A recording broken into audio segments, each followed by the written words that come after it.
আবারও দেখতে পাচ্ছ আমরা গেমের মধ্যে এসে গেছি। আমাদের কোনো লজ্জা নেই, প্রতিটা ম্যাচ হারার পরেও আমরা গেম খেলতে থাকি, আমরা নির্লজ্জ।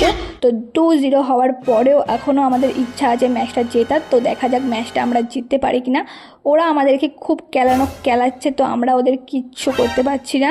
তো এই জন্য আমি হাতে একটা বড় অস্ত্র নিয়েছি, যাতে ওদের মাথার মুন্ডু ছেদবিক্ষত করে আমি ওদের মাথার রক্ত খেতে পারি। কিন্তু না, আমি পাচ্ছি না, কারণ আমার একটা গুলি ওদের গায়ে লাগছে না। ও ভাই, তার সাথে সাথে দেখো একজন পটল তুলেছে। তো এরকম করলে কি আমরা ম্যাচ আদৌ জিততে পারবো? আমার তো মনে হয় না যে আমরা এরকম করলে ম্যাচ জিততে পারবো। দেখো ওর একটা জান আছে, পটল তুলেছে তো কি হয়েছে গাইস, দেখো জোন শুরু হয়ে গেছে, তার সত্ত্বেও কেমন রিভাইভ দিতে যায়। এদিকে ম্যাচটার যে পিন্ডি চটকে যাচ্ছে সেদিকে কিন্তু তার হুঁশ নেই।